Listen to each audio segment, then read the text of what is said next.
অৰুণোদয় আঁচনিৰ গুৰুত্বপূৰ্ণ আপডেট লৈ আহিছোঁ।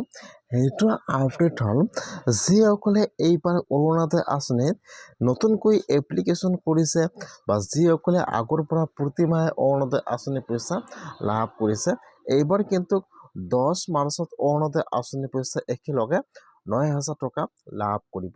এতিয়া যেনেকুৱাকৈ যিবিলাক বিধৱা মহিলা আছে অৰুণোদয় আঁচনি পাব লাগে, এতিয়ালৈকে অৰুণোদয় আঁচনি লাভ কৰা নাই, তাৰ কাৰণে কিন্তু আজি ভাল খবৰ আহি গৈছে। ইতিমধ্যে কিন্তু আৰু অৰুণোদয় আঁচনিৰ কাৰণে নতুনকৈ এপ্লিকেশ্যন আৰম্ভ হৈ গৈছে। যিসকল বিধৱা মহিলা অৰুণোদয় আঁচনি পাব লাগে, এতিয়ালৈকে অৰুণোদয় আঁচনি লাভ কৰা নাই, এতিয়া কিন্তু সেইসকলে অৰুণোদয় আঁচনিৰ কাৰণে এপ্লিকেশ্যন কৰিব পাৰিব। আৰু যিসকলে এইবাৰ অৰুণোদয় আঁচনিত নতুনকৈ আবেদন কৰিছে বা যিসকলে আগৰ পৰা প্ৰতি মাহে অৰুণোদয় আঁচনি পইচা লাভ কৰিছে, এটা কিন্তু অৰুণোদয় আঁচনিৰ আজি নতুন লিষ্ট মুকলি হৈ গৈছে। যিসকলৰ লিষ্টত নাম আহিছে আৰু ইয়াত কিন্তু লিষ্টটো আপোনালোকে সকলোৱে চাব পাৰিব। যিসকলে এইবাৰ নতুনকৈ আবেদন কৰিছে বা যিসকলে আগৰ পৰা অৰুণোদয় আঁচনিৰ পইচা লাভ কৰি আছে, এতিয়া কিন্তু সকলোৱে অৰুণোদয় আঁচনিৰ 9,000 টকা পোৱা লিষ্টটো চেক কৰিব লাগিব। ইয়াত কিন্তু যিসকলৰ EKYC সম্পূৰ্ণ হৈ আছে, ইয়াত লিখা আছে ইয়েছ। আৰু যদি আপোনালোকৰ এইটো লিষ্টত নাম আহিছে আৰু ইয়াত লিখা থাকে ন, তেনেহ'লে কিন্তু আপোনালোকে এতিয়া EKYC সম্পূৰ্ণ কৰিব লাগিব। এতিয়া যদি আপোনালোকৰ একেবাৰে লিষ্টত নাম অহা নাই, তেনেহ'লে কিন্তু এতিয়া আপোনালোকে অৰুণোদয় আঁচনিৰ কাৰণে নতুনকৈ এপ্লিকেশ্যন কৰিব লাগিব। এতিয়া আপোনালোকে অৰুণোদয় আঁচনিৰ লিষ্টটো কেনেকুৱাকৈ চেক কৰিব জানি লওক। মই কিন্তু আপোনাৰ সুবিধাৰ কাৰণে লিষ্টটো মোৰ ডিছক্ৰিপশ্যনত দি দিছোঁ। আপোনালোকে ডাইৰেক্ট ক্লিক কৰি লিষ্টটো অ'পেন কৰি ফাৰ্ষ্ট লিষ্টটো চেক কৰিব লাগিব যে লিষ্টত আপোনালোকৰ নামটো আহিছে নে অহা নাই। যদি আপোনালোকে এইবাৰ অৰুণোদয় আঁচনিত নতুনকৈ আবেদন কৰিছে বা আপোনালোকে আগৰ পৰা প্ৰতি মাহে অৰুণোদয় আঁচনি পইচা লাভ কৰি আছে, এতিয়া সকলোৱে অৰুণোদয় আঁচনি লিষ্টটো চাব লাগিব। যিহেতু 10 মাৰ্চত অৰুণোদয় আঁচনি পইচা 9,000 টকা একেলগে সকলোৰে একাউণ্টত সোমাই যাব। সেইকাৰণে আপোনালোকে ফাৰ্ষ্ট লিষ্টটো অ'পেন কৰি চেক কৰিব। যদি আপোনালোকৰ লিষ্টত নাম আহিছে, আপোনালোকে এইফালত চাব, এইফালত কিন্তু EKYC ষ্টেটাছ দিয়া আছে ইয়েছ আৰু ন। যদি আপোনালোকৰ EKYC সম্পূৰ্ণ হৈ আছে, তেনেহ'লে কিন্তু ইয়াত লিখা থাকিব ইয়েছ, আপোনালোকে আৰু EKYC সম্পূৰ্ণ কৰিব নালাগে। আৰু যদি আপোনালোকৰ লিষ্টত নাম আহিছে আৰু ইয়াত লিখা থাকে EKYC ন, তেনেহ'লে কিন্তু আপোনালোকৰ এতিয়া EKYC সম্পূৰ্ণ কৰিব লাগিব। এতিয়া আপোনালোকে ফাৰ্ষ্ট লিষ্টটো চেক কৰিব। যদি আপোনালোকৰ লিষ্টত নাম আহিছে, যদি আপোনালোকৰ EKYC কৰা আছে, আপোনালোকে কৰিব নালাগে। আৰু ইয়াত লিখা আছে ন, তেনেহ'লে আপোনালোকে এতিয়া EKYC আপোনাৰ পঞ্চায়তত যাই কৰিব লাগিব। আপোনাৰ পঞ্চায়ত গ'লে আপোনালোকৰ আধাৰ কাৰ্ডটো জেৰক্স কৰি দি দিব, তাত আপোনালোকৰ এপ্লিকেশ্যন ID নম্বৰটো দি দিব, তাত আপোনালোকৰ আধাৰ কাৰ্ড নম্বৰটো ভেৰিফাই কৰি দিব, আপোনালোকৰ EKYC সম্পূৰ্ণ হৈ যাব। সেইকাৰণে যদি আপোনালোকে এইবাৰ অৰুণোদয় আঁচনিত নতুনকৈ আবেদন কৰিছে বা আপোনালোকে আগৰ পৰা প্ৰতি মাহে অৰুণোদয় আঁচনিৰ পইচা লাভ কৰি আছে, তেনেহ'লে আপোনালোকে আজি অৰুণোদয় আঁচনিৰ লিষ্টটো চেক কৰক যে আপোনালোকৰ লিষ্টত নামটো আহিছে নে অহা নাই। যদি আপোনালোকৰ লিষ্টত নাম আহিছে, তেনেহ'লে আপোনালোকে 10 মাৰ্চত অৰুণোদয় আঁচনিৰ পইচা 9,000 টকা লাভ কৰিব। আৰু যদি আপোনালোকৰ লিষ্টত নাম অহা নাই, তেনেহ'লে কিন্তু এতিয়া আপোনালোকে অৰুণোদয় আঁচনিৰ কাৰণে এতিয়া নতুনকৈ এপ্লিকেশ্যন কৰিব লাগিব। যিসকল বিধৱা মহিলা আছে অৰুণোদয় আঁচনি পাব লাগে, এতিয়ালৈকে অৰুণোদয় আঁচনি লাভ কৰা নাই, এতিয়া কিন্তু সেইসকলে অৰুণোদয় আঁচনিৰ কাৰণে নতুনকৈ এপ্লিকেশ্যন কৰিব লাগিব। সেইকাৰণে আপোনালোকে ফাৰ্ষ্ট অৰুণোদয় আঁচনিৰ নতুন লিষ্টটো চেক কৰক। ইয়াত কিন্তু অসমৰ সকলো মানুহৰ নাম আছে যিসকলে এইবাৰ অৰুণোদয় আঁচনি 3.0ত নতুনকৈ আবেদন কৰিছে বা যিসকলে আগৰ পৰা প্ৰতি মাহে অৰুণোদয় আঁচনি পইচা পাই আছে, ইয়াত লিষ্টত সকলো মানুহৰ নাম আছে। এতিয়া যিসকলৰ লিষ্টত নাম অহা নাই, এতিয়া সেইসকলে কেনেকুৱাকৈ অৰুণোদয় আঁচনিৰ কাৰণে এপ্লিকেশ্যন কৰিব লাগিব, সম্পূৰ্ণ প্ৰচেছ আপোনালোকে অৰুণোদয় আঁচনিৰ কাৰণে কেনেকৈ এপ্লিকেশ্যন কৰিব আৰু এপ্লিকেশ্যন ফৰ্মটো ক'ত পাব, কেনেকৈ ফিল আপ কৰিব, ক'ত জমা কৰিব লাগিব, সম্পূৰ্ণ প্ৰচেছ দেখুৱাই দি আছোঁ। যদি আপোনালোকে বিধৱা মহিলা হয় আৰু আপোনালোকে এতিয়ালৈকে অৰুণোদয় আঁচনি লাভ কৰা নাই তেনেহ'লে আপোনালোকে আজি অৰুণোদয় আঁচনিৰ কাৰণে এপ্লিকেশ্যন কৰক। এইটো হৈছে অৰুণোদয় আঁচনিৰ এপ্লিকেশ্যন ফৰ্ম। এতিয়া আপোনালোকে ফৰ্মটো ক'ত পাব ভিডিঅ' শেষত দেখুৱাই দি আছোঁ।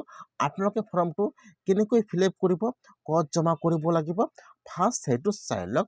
আপোনালোকে ফাৰ্ষ্ট ফৰ্মটো ফিল আপ কৰিবলগীয়া ভাল যাতে ইয়াত একো ভুল নহয়। ইয়াত চাব দিয়া আছে ফাৰ্ষ্ট চাব দিয়া আছে অপশ্যন ইয়েছ আৰু ন। যদি আপোনালোকে আগৰ পৰা প্ৰতি মাহে অৰুণোদয় আঁচনি পইচা লাভ কৰিছিল কিন্তু আপোনালোকৰ অৰুণোদয় আঁচনিটো বন্ধ হৈ গৈছে তেনেহ'লে আপোনালোকে ইয়াত ইয়েছত টিক মাৰ্ক দিব লাগিব। আৰু যদি আপোনালোকে এইবাৰ অৰুণোদয় আঁচনিত নতুনকৈ আবেদন কৰিছে আপোনালোকে ইয়াত ন' টিক মাৰ্ক দিব। তাৰপিছত আপোনালোকে ইয়াত আপোনাৰ এটা পাছপোৰ্ট চাইজ ফটো লগাই দিব আৰু ইয়াত চাব দিয়া আছে ৰেচন কাৰ্ড নম্বৰ। এতিয়া আপোনালোকে ইয়াত আপোনালোকৰ ৰেচন কাৰ্ড নম্বৰটো বহাই দিব। আপোনাৰ কিন্তু অৰুণোদয় আঁচনি পইচা পাবলৈ হ'লে আপোনালোকৰ ৰেচন কাৰ্ড থাকিব লাগিব। সেইকাৰণে আপোনালোকে ইয়াত আপোনালোকৰ ৰেচন কাৰ্ড নম্বৰটো বহাই দিব। তাৰপিছত ইয়াত যিটো আপোনালোকৰ ডিষ্ট্ৰিক্টৰ নাম আছে আপোনালোকে ইয়াত আপোনাৰ ডিষ্ট্ৰিক্টৰ নামটো বহাই দিব। তাৰপিছত ইয়াত বহাই দিব আপোনালোকৰ LIC নাম। যদি আপোনালোকে আপোনাৰ LIC নামটো নাজানে আপোনাৰ ভোটাৰ ID কাৰ্ডৰ পিছফালে চাব তাত কিন্তু আপোনালোকৰ LIC নামটো দিয়া আছে। এতিয়া আপোনালোকে ইয়াত আপোনালোকৰ LIC নামটো বহাই দিব। তাৰপিছত ইয়াত 1 নম্বৰত অপশ্যন আহি যাব এপ্লিকেশ্যন ডিটেইলছ। 1 নম্বৰত অপশ্যন আহি যাব এপ্লিকেশ্যন ডিটেইলছ, এপ্লিকেশ্যন ফাৰ্ষ্ট নাম, এপ্লিকেশ্যন মিডিল নাম আৰু এপ্লিকেশ্যন লাষ্ট নাম। ফাৰ্ষ্ট আপোনালোকে ইয়াত আপোনালোকৰ সেইটো ঘৰত আপোনালোকৰ ফাৰ্ষ্ট নাম বহাই দিব। এটা ঘৰত এটাকৈ আখৰ দিব। ইয়াত বহাই দিব ফাৰ্ষ্ট নাম। তাৰপিছত যদি মিডিল নাম আছে ইয়াত দিব আৰু যদি আপোনালোকৰ মিডিল নামে ডাইৰেক্ট আপোনালোকে ইয়াত আপোনালোকৰ ফাৰ্ষ্ট নাম আৰু লাষ্ট নাম বহাই দিব। তাৰপিছত ইয়াত আহি যাব কেয়াৰ অফ। এতিয়া যিটো আপোনালোকৰ গাৰ্জিয়ান নেম আছে আপোনালোকৰ ইয়াত আপোনালোকৰ গাৰ্জিয়ান নেমটো বহাই দিব। ফাৰ্ষ্ট নাম, মিডিল নাম, লাষ্ট নাম বহাই দিব। তাৰপিছত ইয়াত আপোনালোকৰ গাৰ্জিয়ানৰ নামটো বহাই দিব। তাৰপিছত যিটো আপোনালোকৰ জেণ্ডাৰ হয় মেল নে ফিমেল আপোনালোকে ইয়াত আপোনালোকৰ জেণ্ডাৰটো চিলেক্ট কৰি লৈ ল'ব। তাৰপিছত যিটো আপোনালোকৰ ডেট অফ বাৰ্থ আছে এতিয়া আপোনালোকে ইয়াত আপোনালোকৰ ডেট অফ বাৰ্থটো বহাই দিব। এইটো হৈ গ'ল আপোনালোকৰ এপ্লিকেশ্যন ডিটেইলছ। 2 নম্বৰত অপশ্যন আহি যাব এড্ৰেছ ডিটেইলছ। এতিয়া আপোনালোকে ইয়াত আপোনালোকৰ ফুল এড্ৰেছটো ভালকৈ চাই বহাই দিব লাগিব। ইয়াত আপোনালোকৰ পাৰ্মানেণ্ট এড্ৰেছটো বহাই দিব। ফাৰ্ষ্ট চাব ইয়াত দি আছে ব্লক ULB আৰু MSC। যদি আপোনালোকে গ্ৰামৰ হয় তেনেহ'লে আপোনালোকে ইয়াত যিটো আপোনালোকৰ ব্লকৰ নাম আছে ইয়াত আপোনালোকৰ ব্লকৰ নামটো বহাই দিব। আৰু যদি আপোনালোকে টাউন হয় তেনেহ'লে আপোনালোকে ইয়াত আপোনাৰ ULB নামটো বহাই দিব। আৰু ইয়াত 2 নম্বৰত দি আছে GP, VCDC আৰু VDC আৰু ৱাৰ্ড নম্বৰ। যদি আপোনালোকে গ্ৰামৰ হয় তেনেহ'লে আপোনালোকে ইয়াত আপোনালোকৰ পঞ্চায়তৰ নামটো বহাই দিব। আৰু যদি টাউনত তেনেহ'লে আপোনালোকে ইয়াত আপোনালোকৰ ৱাৰ্ড নম্বৰটো বহাই দিব। তাৰপিছত ইয়াত আহি যাব আপোনাৰ ভিলেজৰ নাম। এতিয়া আপোনালোকে ইয়াত আপোনালোকৰ ভিলেজৰ নামটো বহাই দিব। তাৰপিছত ইয়াত আহি যাব লোকেলিটি বা লেণ্ডমাৰ্ক। যদি আপোনাৰ ঘৰৰ ওচৰত কোনোবা মছজিদ, মন্দিৰ বা লোকেলিটি বা লেণ্ডমাৰ্ক আছে আপোনালোকে ইয়াত বহাই দিব অথবা আপোনালোকে ইয়াত আপোনালোকৰ গাঁৱৰ নামটো বহাই দিব। তাৰপিছত ইয়াত আহি যাব মোবাইল নম্বৰ। আপোনালোকে ইয়াত আপোনাৰ মোবাইল নম্বৰটো বহাই দিব। তাৰপিছত ইয়াত আছে পিনক'ড, যিটো আপোনালোকৰ পোষ্ট অফিচৰ পিনক'ড নম্বৰ আছে আপোনালোকে ইয়াত আপোনাৰ পিনক'ড নম্বৰটো বহাই দিব। তাৰপিছত যিটো আপোনালোকৰ হাউচ নম্বৰ আছে বা যিটো আপোনালোকৰ ঘৰ নম্বৰ আছে ইয়াত আপোনালোকৰ ঘৰ নম্বৰটো বহাই দিব। ইয়াত ষ্টাৰ মাৰ্ক দিয়া নাই আপোনালোকে ইয়াত যদি জানে দিব নহ'লে নিদিব। তাৰপিছত ইয়াত আহি যাব আপোনালোকৰ পুলিচ ষ্টেচনৰ নাম, যিটো আপোনালোকৰ থানাৰ নাম আছে আপোনালোকে ইয়াত আপোনালোকৰ থানাৰ নামটো বহাই দিব। আপোনালোকে ইয়াত যিটো এড্ৰেছ বহাই দিব এইটো এড্ৰেছ যাতে আপোনালোকৰ আধাৰ কাৰ্ডৰ লগত ছেম হয় নহ'লে কিন্তু আপোনালোকৰ নামটো ৰিজেক্ট হৈ যাব পাৰে। সেইকাৰণে আপোনালোকৰ আধাৰ কাৰ্ডত যিটো এড্ৰেছ আছে আপোনালোকে সেই এড্ৰেছটো ইয়াত ভালকৈ চাই ইয়াত আপোনাৰ ফুল এড্ৰেছটো ভালকৈ চাই বহাই দিব। ইয়াত আপোনালোকৰ ফুল এড্ৰেছটো ভালকৈ চাই বহাই দিব। এতিয়া ইয়াত আহি যাব প্ৰপাৰ্টি হাউচ হোল্ড।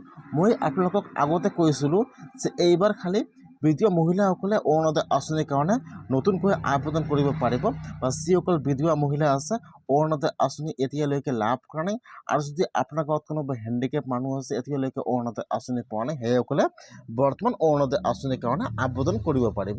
সেইকাৰণে ইয়াত ফাৰ্ষ্ট দি আছে উইণ্ড' এগ 45+। 2 নম্বৰত চাব দিয়া আছে দেৱাংক যদি আপোনালোকে হেণ্ডিকেপত তেনেহ'লে আপোনালোকে ইয়াত টিক মাৰ্ক দিব লাগিব। এতিয়া ইয়াত কিছুমান গাইডলাইন দিয়া আছে যে কোনসকলে এইবাৰ অৰুণোদয় আঁচনিৰ কাৰণে এপ্লিকেশ্যন কৰিব পাৰিব। আপোনালোকে ইয়াত চাইলে আপোনালোকে ইয়াত টিক মাৰ্ক দি দিব যে মই বিধৱা মহিলা বা মই হেণ্ডিকেপ মানুহ বা মই এইটো আপোনালোকে ইয়াত টিক মাৰ্ক দিব লাগিব। আপোনালোকে ইয়াত চাই টিক মাৰ্ক দি দিব। এতিয়া ইয়াত 4 নম্বৰত আহি গ'ল bank account details of the application. এতিয়া কিন্তু ইয়াত আপোনালোকৰ বেংকৰ ডিটেইলছটো বহাই দিব লাগিব। এতিয়া আপোনালোকে ইয়াত যিটো বেংকৰ একাউণ্ট জমা কৰিব বা যিটো বেংকৰ একাউণ্ট দিব সেইটো বেংকৰ একাউণ্ট যাতে আপোনালোকৰ আধাৰ কাৰ্ড বা ডেবিটি লিংক থাকে নহ'লে কিন্তু আপোনালোকে অৰুণোদয় আঁচনি পইচা লাভ নকৰিব।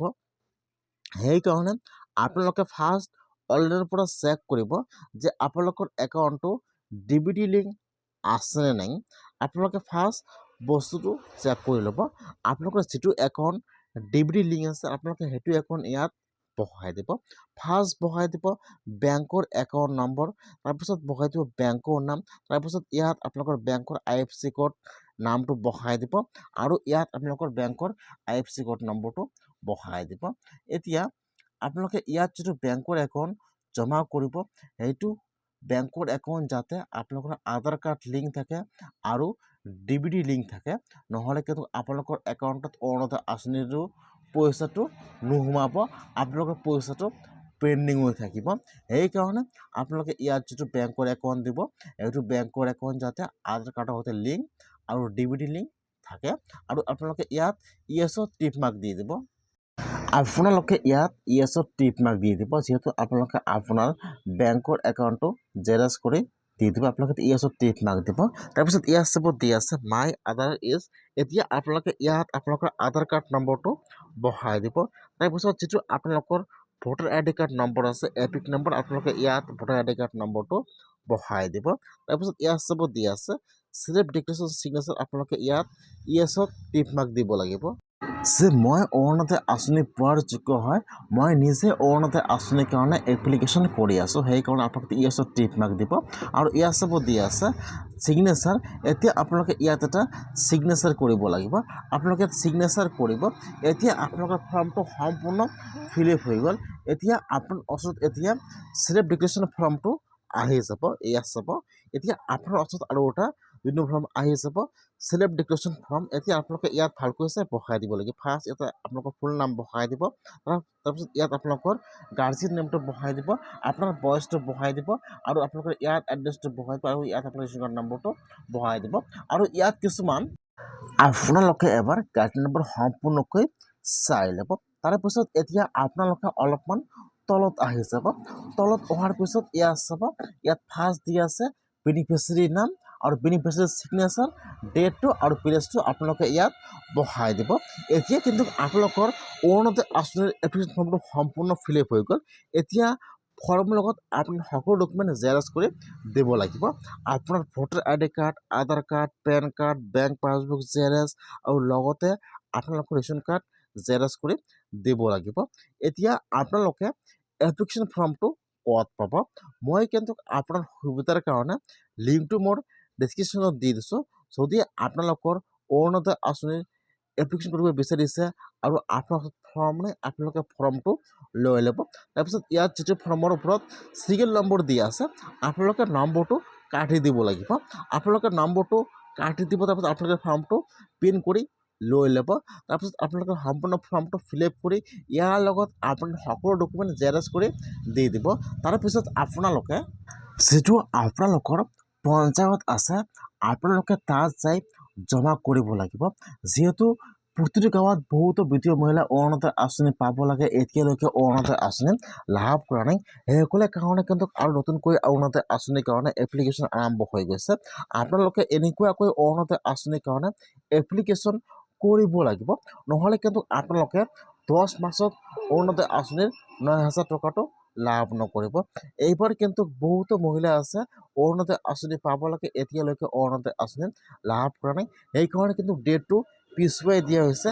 সেইকাৰণে আপোনালোকে 10 তাৰিখৰ আগত অৰুণোদয় আঁচনিৰ কাৰণে এপ্লিকেশ্যন কৰিব লাগিব। তাৰপিছত আপোনালোকৰ নামটো ভেৰিফাই হ'ব। তাৰপিছত আপোনালোকে অৰুণোদয় আঁচনি পইচা লাভ কৰিব। সেইকাৰণে যদি আপোনালোকে অৰুণোদয় আঁচনি পোৱাৰ যোগ্য হয়, এতিয়ালৈকে অৰুণোদয় আঁচনি লাভ কৰা নাই, তেনেহ'লে আপোনালোকে আজিকে অৰুণোদয় আঁচনিৰ কাৰণে এনেকুৱাকৈ এপ্লিকেশ্যন কৰক আৰু আপোনালোকে অৰুণোদয় আঁচনি পইচা লাভ কৰক। আৰু যদি আপোনালোকৰ অৰুণোদয় আঁচনিৰ লিষ্টত নাম আহিছে, তেনেহ'লে কিন্তু আপোনালোকে অৰুণোদয় আঁচনিৰ EKYC সম্পূৰ্ণ কৰিব লাগিব। যদি আপোনালোকে EKYC সম্পূৰ্ণ নকৰে, তেনেহ'লে আপোনালোকৰ নামটো কৰ্তন হৈ যাব পাৰে।